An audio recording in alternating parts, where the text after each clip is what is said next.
3 अप्रैल के बाद हमें कुछ नहीं पता। 3 से 4 लाख लगेंगे अम्मी को मिलने में। यहाँ इनकी माँ बहन होती, इनको क्या लगता है, क्या फील होता? देखो कितने करते हुए, खरीदते हुए शर्म नहीं आ रही। अम्मी को बारिश मिलने से ज्यादा हो गया है तो अम्मी नहीं मिल रही है। अम्मी मिल गई है कितने पहले, किसको पैसे मांगे? 8 लाख। उधर से मुझे किसी ने बेच दिया। उन्होंने असले बनाने हैं, बारूद बनाना होता है, उनकी बड़ी गैंग है। कहते मुंह मत खोल वरना हम मारेंगे। अब बार बार मार खाऊंगी तो मुझ में जान है ही नहीं, तो फिर मैं मर जाऊँ तो बच्चों के पास कैसे जाऊँ? महीने में उधर 1.5 महीने में नहीं उनके घर का खाया, सिर्फ पानी। धमकियां दी हैं कि हम आपको 7 से उठाएंगे, तुम्हारी फैमिली को उठाएंगे, तुम्हारे माँ बाप को उठाएंगे हम। इधर उन्होंने मुझे कुल्हाड़ी मारी थी। बस अल्लाह ताला करे कि वो जो बाकी खवातीन है उनके लिए भी कुछ सबब बने, उनको भी सब माँ बहनें तो साझी होती हैं। वो परेशान है आपके लिए।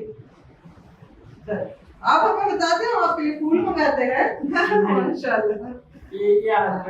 हमारे लिए काफी है। 7 भाई ने बहुत मेहनत की ना, 7 भाई दिन रात लगे थे। नहीं ऐसे नहीं कर। आप सब लोग होके कि आपने हमारा साथ दिया, हम आपको शुक्रगुजार हैं और रहेंगे हमेशा। इंशाल्लाह इंशाल्लाह अल्लाह हिफाजत करने वाला, अल्लाह हिफाजत करने वाला है। जज़ाकल्लाह, अल्लाह ताला सलामत रखे। बैठे जैक वो बात है, जैक माँ बात के आगे पीछे इस तरह से, यानी वो बलूचिस्तान कहलाता है, झटपट का जिला कहलाते हैं। हाँ, उधर में उधर रही। उधर से मुझे किसी ने बेच दिया, मुझे नहीं पता कहाँ डीलिंग की, किसके साथ की, कौन बंदे थे, लेडीज थी, वजह कोई मुझे कुछ नहीं पता। फिर वो उधर फैमिली आ गई मुझे जैसे बाप पकड़ के, जैसे कि रात को लेकर चली गई कार में फिर से। अब इन्होंने जो बोला है कि तुम बोलो मैं सोलंगी हूँ, चलो मैं सोलंगी हूँ। तुम बोलो मेरा नाम आमना है, मैं आमना बन गई। अब उन्होंने बोला कि ये तुम्हारा बंदा, मैंने कहा नहीं, मेरा बंदा भी जिंदा है, मैं निकाह वाली हूँ, मेरे 10 बच्चे। कहते मुंह मत खोल वरना हम मारेंगे। उन्होंने कलेक्शन आप बनानी होती है, उन्होंने असले बनाने हैं, बारूद बनाना होता है, उनकी बड़ी गैंग है। अब मैं तो फंस गई, डर गई मैं। उधर भी मार खाई, अब इधर भी मार खाई है। अब बार बार मार खाऊंगी तो मुझ में जान है ही नहीं, तो फिर मैं मर जाऊँ तो बच्चों के पास कैसे जाऊँ? मैं सब्र किया, फिर मैं अल्लाह ताला का नाम लेती रही, कुरान पाक पढ़ती रही, दुआएं मांगती रही। अब मुझे इतने टाइम में मुझे वो नशा देते रहे, मुझे समझ में नहीं आ रही थी कुछ भी। फिर मैं बस कुरान को ही समझ रही थी बस, और किसी को भी नहीं। और ला इलाहा इल्लल्लाह मुहम्मद रसूलुल्लाह, मैंने एक अन्नदाना भी 2 महीने में, उधर 1.5 महीने में नहीं उनके घर का खाया, सिर्फ पानी में ऐसे ऐसे रेंगते हुए जैसे चल रही थी बिल्कुल। उधर ना लाइट बिजली का कोई सिस्टम, ना कोई गैस का, ना कोई चारपाइयाँ, कुछ भी नहीं, बिल्कुल लकड़ियों जैसे वो चिंगड़ी रहते हैं, चिंगड़ों की तरह माँ होता। और जमीने उधर जैसे, और माल डंगर वगैरह ये सारा कुछ इधर। अब वो बच्चे मेरे पे निगरानी करे हुए थे, बुढ़िया औरतें जो है वो मुझ पे निगरानी करे हुए हैं। और मोर्चा जैसे रखा हुआ है, मोर्चा पता नहीं किस तरह से सुराग बनाए हुए उन्होंने, उपलक्षण रखी हुई है। इस तरह से उनका माहौल है। वो खुद जैसे के डाकू हैं, वो एक क्या कहते हैं, लड़कियां बेचने वाले दलाल, उसको नाम कहते हैं दलाल। वो उसको पुकारते ही दलाल के नाम से है, यानी वो दलाली करते हैं ना, माओ बहनों की दलाली करते हैं ना। जैसे कि पैसे लेकर आपसे मैंने आप जैसे पैसों में ले लिया, फिर मैंने आपको आगे जाके बेच दिया, सेल कर दिया।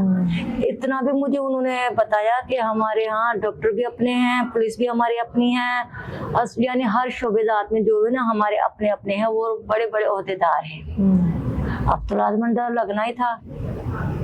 फिर मैंने सब्र कर लिया, तवक्कल तो अल्लाह कहकर, जैसे कि ना फिर अल्लाह ताला वाकई राह दिखाता है। तो कुरान पाक की आपने मुझे नजर दिखा दिया, उल्टा पुल्टा नंबर, जैसे मेरे पापा का नंबर मुझे याद आ गया, 91 को मैंने उनको 19 करके लिख के दे दिया, उन्हीं घर वालों को।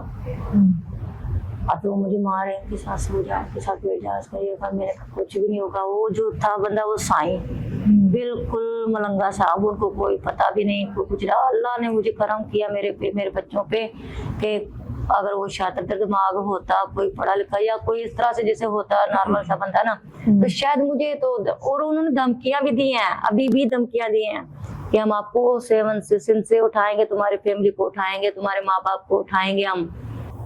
अब फिर तो मुझे और डर लगने लगा कि यार मैं तो कभी किसी से 1 रुपया उधार भी नहीं लिया, मांग मूंग के जैसे मेरा गुजारा हो रहा है, मैंने अपने बंदे को तकलीफ नहीं देना चाहिए, तो फिर मैं क्या करूं, परेशान हो गई। फिर अब उसके बाद उन्होंने मेरे पापा से बात कर ली, 1 दिन 2 दिन 3 दिन लगातार बात होती रही। मेरे पापा का जैसे नंबर ले लिया, बात हो गई, फिर डीलिंग की कि हमने पैसों से ली है, 9 लाख में हमने खरीद किए। तो मैंने इधर बोल लिया, मैंने कहा मैंने खुद को शीशे में देखा हुआ है कि मैं चवन्नी नहीं जैसे मेरे कोई देगा आप लोगों को, मैं 10 बच्चों की माँ हूँ, कोई सिंगल नहीं हूँ। सिंगल के भी आजकल रिश्ते जो होते हैं ना, तो वो भी इतने जैसे नहीं देते हैं। आप पागल हो गए, पागल के लिए इतना जैसे आपने खर्चा किया, एक तो आपका बेटा पागल है, दूसरा बुढ़ी घोड़ी लाल लगा, सही गाल है गलत है कि मिसेल कर दिया कि तुम्हारे बाप से हमने बात की थी ना, वही आपको लेने आ रहे हैं। वो हमारे दोस्त हैं, दादू वाले हैं, सोलंगी हैं, एजाज सोलंगी दादू वाले जो हैं, उससे हमने बात की है। मक्खन मलाह है,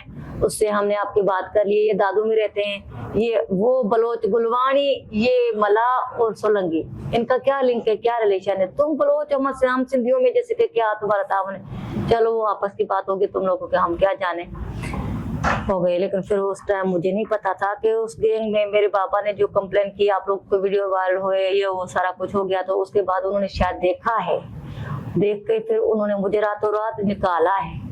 कैसे निकाला है? एक बंदा कहता है बाजी मैंने आपको निकालना है, जाओ दुआ करो मेरा नाम ना आए, आप जाओ अपने बच्चों के पास जाओ। मैंने कहा अल्लाह तुम्हें बरकत दे, नेकी दे, बस कुछ भी करो, यहाँ से मुझे निकालो, खुदा रहा मुझे निकालो। मैं तो वैसे ही जैसे अकी हुई थी ना, फिर मैं निकल पड़ी। फिर मैं रास्ता जैसे ताकते ताकते इधर भागती हुई रात को 2 बजे निकली हुई, सुबह 5 बजे तक मैंने गाड़ी पकड़ी है।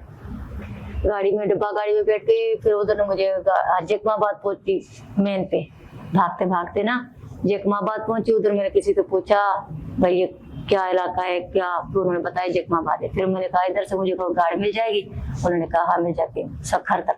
चलो सखर भी अपना इलाका है, इधर से तो भागूं फिर ना मुझे पकड़ ले, डर लग रहा था बहुत सारा। उधर से फिर मैंने डायरेक्ट 7 वाली को गाड़ी को पकड़ा। मैंने कहा मुझे डायरेक्ट 7 लाशीबार कलंदर पे पहुंचाना, इसके आगे मुझे कोई धोखा, कोई जैसे इधर उधर जैसे नहीं, जैसे उतारना। एक बाबा था, उन्होंने कहा मैं आप लेकर जाऊंगा। फिर वही गाड़ी उधर जाके सिंधी में गई, लाशीबार कलंदर पे गई। फिर उधर इतना टाइम लिया, 10 घंटे उन्होंने लगा दिए, पूरे 10 घंटे, पता नहीं क्यों लगा लिए। फिर अब मैं इधर आ गई, तो फिर 3 बजे तक, 3:30 बजे तक सिंध पहुंची, अपने घर एंट्री की है। दादू वाले भाई को ना जेल में बंधे हुए थे उन्होंने, अब उन्होंने काल पे काल करवा के जैसे कि इधर उनको तंग कर दिया दलालों को। भाई मेरी क्या कसूर था, मैंने तो आपको दोस्ती में जैसे बताया था, आपने ये काम कर दिया, मुझे छुड़वाओ। तो इसीलिए मुझे उन्होंने जैसे बाजियाब जैसे छोड़ दिया रास्ते पे, ठीक है ना, वरना वो कह रहे थे कि यहाँ से लाश भी नहीं मिलती। यानी वो दादू में जो बंदा पकड़वाया, हाँ, उसके बाद उसकी वजह से उन्होंने आपको छोड़ दिया कि उसको हाँ छोड़ दें। जी ऐसे ही हुआ है, वरना वो मुझे भी इतना अभी ये मेरी ना इधर से जैसे अम्मी ने पट्टी करके सही कर दिया, ये बात यहाँ से फटा हुआ था और यहाँ से फटा हुआ था, इधर उन्होंने मुझे कुल्हाड़ी मारी थी। हाँ जी इस तरह से। नहीं बहुत हमने बड़ा एक जज है उसके जरिए, फिर वहाँ पर जो वहाँ के वडेरों की थी उनसे भी बातचीत होती रही साथ भाई की, और फिर पुलिस में भी यहाँ से जहाँ से कोशिश हुई की है, दबाव डाला था उनके ऊपर ना। अल्लाह खैर करे, चले शुक्र है अब वापस आ गए। मैं तो आ गई हूँ ना, लेकिन मेरी चीजें अभी उधर उनकी ये टीम कब खत्म होगी। अब मैं कहती हूँ अल्लाह का करम है, करम मेरा का कि मैं तो आ गई अल्हम्दुलिल्लाह। लेकिन उन धमकियां दी हैं कि दुश्मनी तुम्हारी जो है कहते 7 से उठा एक तो आप लाहौर से ना निकले ना, लाहौर मेरे हम ना जाए। लाहौर में भी जैसे रेंट पे रह रही हूँ ना, तो मेरे बच्चे छोटे हैं, कल को जैसे इसका मैंने निकाह करना है ना इकरा का, लेकिन देखिए ना जिंदगी से और इज्जत से बढ़कर तो कुछ नहीं कुछ है भी नहीं ना। होता। अल्लाह करेगा इंशाल्लाह यहाँ आपके लिए कुछ ना कुछ अभी इस ईद इंतजाम के बाद करेंगे। जैसे इनके जैसे ससुराल वाले कह रहे हैं इसका निकाह दो हमें, हाँ तो इसका निकाह होने वाला था, अभी ईद गुजर गई, अभी वो कह रहे हैं कि तुम्हारा मसला हल हो गया है तो हमें जैसे तारीख दे दे। जहालत बहुत है, आपको जहालत ही है। जहालत बहुत हाँ है। जी बिल्कुल जहालत। तो बस अल्लाह ताला करे कि वो जो बाकी खवातीन है उनके लिए भी कुछ सबब बने, उनको भी सब माँ बहनें तो साझी होती है ना। हाँ जैसा मेरे अल्लाह ताला ने सुन लिया, अल्लाह ताला उनकी सुनेगा, कोई ना कोई वसीला उनका भी बन जाएगा इंशाल्लाह। आमीन आमीन। अल्हम्दुलिल्लाह अशफाक की दुआएं काम आई, फिर बाकी सब लोगों ने भी दुआएं की, और भाईजान ने बहुत दुआ की। मैं इतनी हमने तुम्हारी माँ घर में महफिलों में सबकी दुआ की, तुम्हारी माँ के लिए जो थी एफर्ट अल्हम्दुलिल्लाह वापस आ गई। अल्लाह करे बाकी जो खवातीन आए वो भी बाज़याब हो जाएं, जो एफर्ट हमसे हो सके। शऊर वेलफेयर फाउंडेशन एक रजिस्टर्ड इदारा पाकिस्तान भर में फलाही मंसूबों के जरिए इंसानियत की खिदमत कर रहा है। सदक़ात, ज़कात और अतियात के लिए डिस्क्रिप्शन में फॉर्म का लिंक मौजूद है। अतिया करें और खैर बांटें।